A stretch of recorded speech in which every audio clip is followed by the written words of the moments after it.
भारतीय जनता पक्षामध्ये सध्या संघटन पर्व सुरू आहे।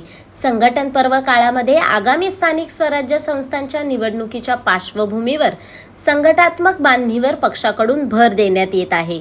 परंतु नव्या संघटना बांधणीत मंडळ अध्यक्ष यांच्या निवडीपासून ते जिल्हा अध्यक्षांच्या निवडीपर्यंत सर्वच पदांबाबत नाराजी नाट्य पाहायला मिळत आहे। पदांच्या निवडीमध्ये देखील गटातटाचे राजकारण पाहायला मिळत आहे। काही दिवसांपूर्वीच भाजपच्या जिल्हा अध्यक्षांच्या निवडी जाहीर केल्या होत्या।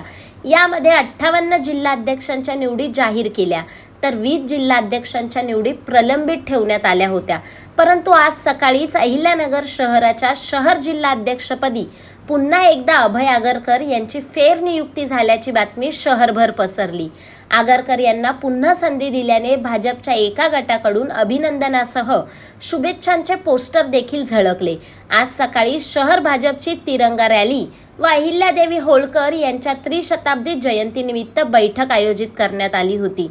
बैठकीनंतर आगरकर यांनी माध्यमांशी बोलताना शहर जिल्हा अध्यक्ष पदाच्या निवडीबाबत मोठा गौप्यस्फोट केला आहे। माझी निवड अद्याप झालेली नाही। प्रसिद्ध झालेल्या यादीतील नावाबाबत संभ्रम झाल्याने त्यांनी सांगितले, तर वरिष्ठांकडून तसे कुठलेही अधिकृत माहिती किंवा पत्र आले नसल्याचे देखील अभय आगरकर यांनी यावेळी माध्यमांशी बोलताना स्पष्ट केले। त्यामुळे आगरकर यांची नियुक्ती झाली की नाही यासह उलटसुलट चर्चांना आता उधाण आले आहे। निवड वगैरे अशी काही झालेली नाही अजून। अद्यापर्यंत प्रदेशाचं कुठल्याही प्रकारचा निर्णय मला मिळालेला नाही। आता सद्यस्थितीमध्ये तिरंगा यात्रा, त्याचप्रमाणे पुण्यश्लोक अहिल्याबाई होळकर यांची त्रिशताब्दी महोत्सव आपण साजरा करतोय। त्या दृष्टिकोनातून इतर जिल्ह्याचे जसे नाव जिल्हाध्यक्षांची पेंडिंग आहे, त्याचप्रमाणे नगरची देखील पेंडिंग आहे आणि एक यादी त्याच्यामध्ये फिरती। तर त्या यादीमध्ये जर आपण पाहिलं तर 2 अक्षर म्हणजे एक लाल अक्षरातलं नाव आहे आणि एक काळ्या अक्षरातलं नाव आहे।